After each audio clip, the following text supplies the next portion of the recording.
Selamat pagi, salam sejahtera bagi kita semua. Assalamualaikum warahmatullahi wabarakatuh. Dan selamat menjalankan ibadah puasa bagi yang menjalankan. Jadi kami dari kelompok 1 akan menjelaskan mengenai fungsi produksi translok untuk memenuhi tugas dari mata kuliah ekonomi produksi pertanian. Jadi di sini kelompok 1 beranggotakan Nurul Khotijah dengan NIM 17, saya sendiri Ranis Wahyuni dengan NIM 32, dan Novia Faradila Nur Basmalah dengan NIM 41, dan Nurwinda Dewi Agustina dengan NIM 62. Tanpa berlama-lama, mari kita simak untuk penjelasan dari masing-masing slide. Oke, jadi slide yang pertama yaitu mengenai pendahuluan. Jadi data yang kami ambil untuk mengolah fungsi produksi translok adalah data produksi jagung Kabupaten Kediri pada tahun 2015.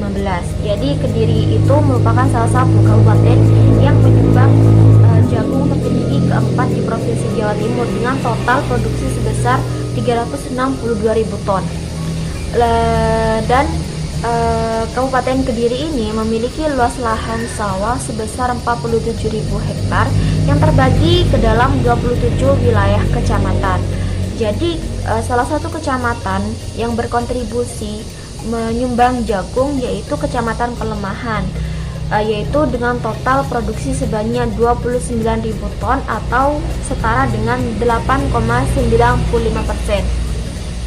Menurut Balai Penyuluhan Pertanian Pelemahan pada tahun 2017, salah satu desa penyumbang produksi jagung terbesar di Kecamatan Pelemahan itu adalah Desa Payaman.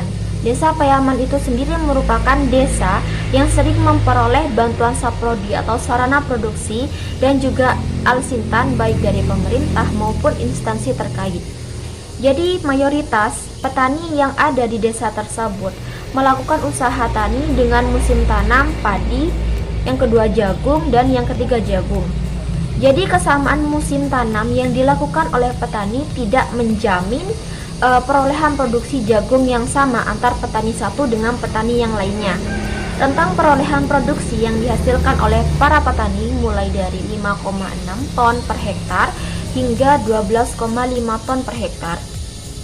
Sehingga dari hal tersebut, perbedaan yang begitu signifikan mengindikasikan bahwasannya adanya penggunaan input produksi yang belum efisien di tingkat petani. Pengalokasian penggunaan input produksi yang tersedia ternyata belum diterapkan oleh petani secara baik, sehingga hal tersebut menghasilkan atau menyebabkan produksi atau output dari jagung itu masih belum optimal. Jadi berdasarkan permasalahan tersebut, pengaruh perbedaan kuantitas faktor produksi akan menyebabkan peluang hasil produksi yang diterima oleh petani juga akan berbeda. Kondisi faktor sosial juga kondisi sosial petani juga akan berpengaruh terhadap tingkat produksi yang dihasilkan petani. Pada dasarnya, petani dapat dikatakan masih memiliki kesempatan untuk memanfaatkan potensi produksi yang tersedia pada input produksi jagung sehingga mampu untuk meningkatkan pendapatan. Jadi di sini berdasarkan permasalahan tersebut, kami akan mencoba menggunakan fungsi produksi translok untuk mengetahui berapa potensi produksi yang harus dilakukan oleh petani di Desa Pelemahan atau di Desa Payaman. Selanjutnya yaitu mengenai variabel dan persamaan fungsi produksi translok. Variabel yang mempengaruhi meliputi variabel produksi, variabel tenaga kerja, variabel benih, variabel pupuk, dan juga variabel pestisida. Berikut merupakan persamaan fungsi produksi translok, yaitu ln Y sama dengan ln beta 0 ditambah beta 1 ln X1 ditambah beta 2 ln X2 ditambah beta 3 ln X3 ditambah beta 4 ln X4 ditambah beta 5 ln X1 pangkat 2 ditambah beta 6 ln X2 pangkat 2 ditambah beta 7 ln X3 pangkat 2 ditambah beta 8 ln X4 pangkat 2 ditambah beta 9 ln X1 kali X2 ditambah beta 10 ln X1 kali X3 ditambah beta 11 ln X1 kali X4 ditambah beta 12 ln X2 kali X3 ditambah beta 13 ln X2 dikali X4 ditambah beta 14 ln X3 dikali X4 ditambah VI min UI. Berikut keterangannya. Y adalah jumlah produksi jagung per kuintal, beta 0 adalah konstanta, beta 1, beta 2, dan seterusnya adalah elastisitas produksi faktor produksi jagung ke I. X1 adalah jumlah penggunaan benih per kilogram, X2 jumlah penggunaan pupuk per kilogram, X3 adalah jumlah penggunaan pestisida, X4 adalah jumlah penggunaan tenaga kerja, VI adalah kesalahan acak model, dan UI merupakan perubahan acak atau merepresentasikan inefisiensi teknis dari contoh usaha. Di sini saya akan menjelaskan mengenai cara analisis fungsi produksi translog. Nah, langkah pertama yang harus kita lakukan adalah menginput data di Microsoft Excel. Nah, di sini kami menggunakan jumlah responden sebanyak 65 responden. Ada 65 responden. Kemudian data yang digunakan adalah cross section, jenis datanya cross section sehingga diberikan simbol 1. Selanjutnya untuk variabel-variabelnya ada variabel produksi sebagai variabel dependent, kemudian ada variabel independennya yaitu benih, pupuk, tenaga kerja, dan pestisida. Langkah kedua adalah kita mentabulasikan data. Nah, data-data variabel ini, data-data produksi, benih, pupuk, dan lain-lain ini ditransformasikan ke dalam bentuk log atau len. Di sini saya mentransformasikannya dalam bentuk len atau log natural. Ini sudah ditransformasikan menjadi bentuk len. Kemudian kita akan mencari parameter estimasinya. Di sini ada X1 kali X1, X2 kali X2 atau X2 kuadrat, X3 kuadrat, X4 kuadrat, kemudian X1 kali X2, X1 kali X3, X1 kali X4, X2 kali X3, X2 kali X4, dan X3 kali X4. Ini sudah saya cari hingga responden ke 65. Kemudian kita juga mencari average atau nilai rata-rata dari len variabel independennya. Ini untuk len benih, len pupuk, len tenaga kerja, len pestisida itu nanti dicari average-nya. Ini sudah dicari, ketemu len average dari len benih itu ketemu 3,272. Kemudian dari len pupuk ketemu 6,953. Dari len tenaga kerja ketemu 4,565. Selanjutnya untuk len pestisida ketemu 0,953. Nah, setelah ketemu ini, selanjutnya kita akan memprosesnya pada aplikasi Frontier. Kita copy datanya.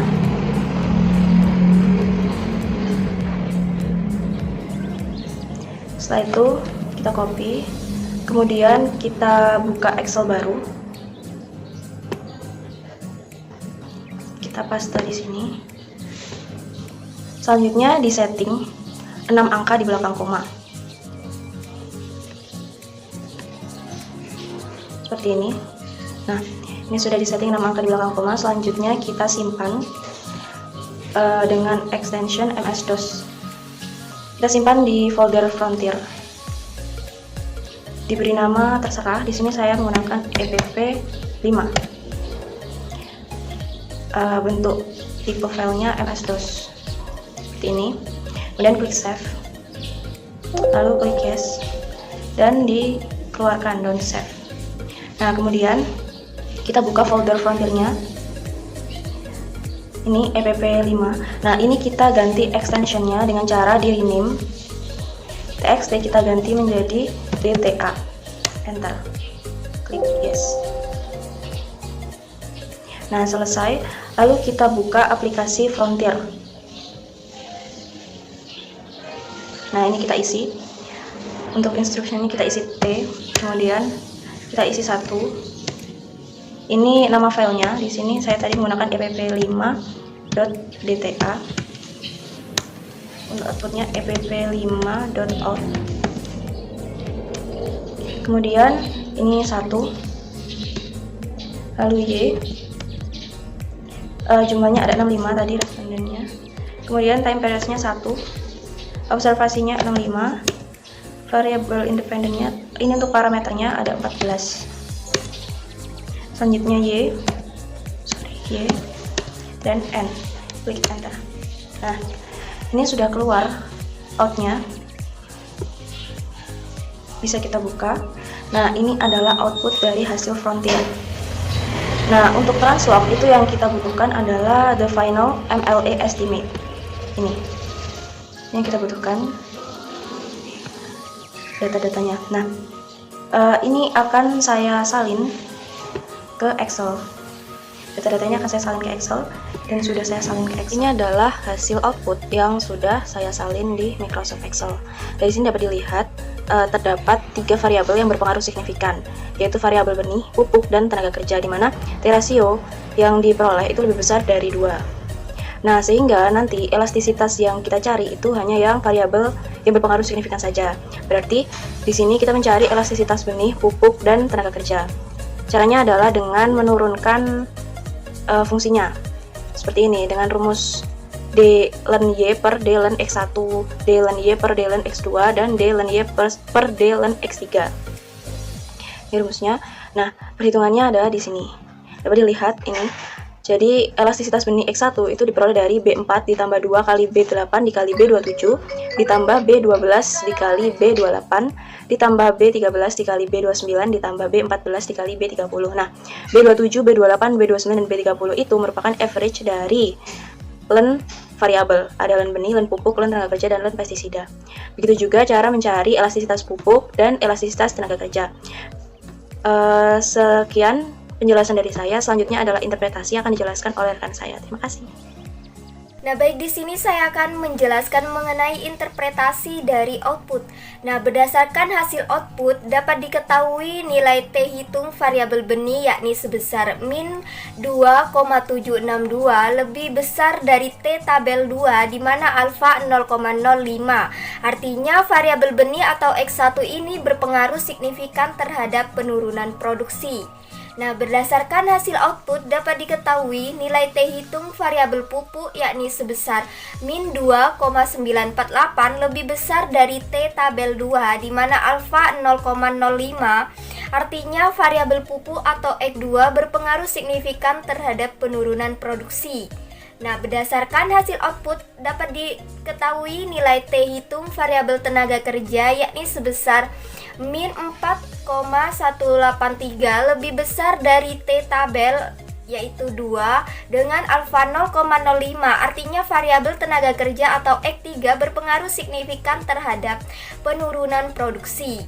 Nah, berdasarkan hasil output dapat diketahui juga nilai T hitung dari variabel pestisida yakni sebesar min 0,442 lebih kecil dari T tabel 2 atau alfa 0,05. Artinya variabel pestisida atau X4 tidak berpengaruh signifikan terhadap penurunan produksi. Selanjutnya, pada hasil elastisitas diketahui bahwa LR tesnya yaitu 0,541 yaitu lebih kecil dari kode PALM yaitu 5,138 sehingga ditolak H1, artinya tidak ada kasus inefisiensi. Nah, elastisitas benih atau X1 yang sebesar 3,162 artinya jika variabel benih atau X1 ditambah 1%, maka produksi jagung akan meningkat sebesar 3,163%. Nah, selanjutnya elastisitas pada pupuk yaitu atau X2 sebesar 0,501 artinya jika variabel pupuk atau X2 ditambah 1%, maka produksi jagung akan meningkat sebesar 0,501%. Pada elastisitas tenaga kerja atau X3 sebesar 0,425 artinya jika variabel tenaga kerja atau X3 ditambah 1%, maka produksi jagung akan meningkat sebesar 0,426%. Dari hasil penjelasan sebelumnya dapat ditarik kesimpulan berdasarkan hasil yang diperoleh dari analisis efisiensi usaha tani jagung di Desa Payaman Kabupaten Kediri dengan menggunakan pendekatan fungsi produksi translog, diketahui bahwa variabel yang berpengaruh signifikan yaitu meliputi variabel benih, variabel pupuk, dan juga variabel tenaga kerja dengan hasil elastisitas. Jika variabel benih atau X1 ditambah 1%, maka produksi jagung akan meningkat sebesar 3,163%.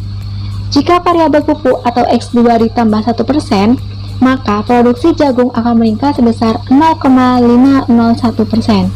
Dan jika variabel tenaga kerja atau X3 ditambah 1%, maka produksi jagung akan meningkat sebesar 0,426%. Itulah sedikit pemaparan mengenai penggunaan pendekatan fungsi produksi translok dalam kegiatan usaha tani jagung yang ada di Desa Payaman, Kabupaten Kediri. Semoga apa yang kami paparkan dapat mudah untuk dipahami oleh semua pendengar dan juga semoga bermanfaat. Kurang lebihnya kami mohon maaf. Wassalamualaikum warahmatullahi wabarakatuh.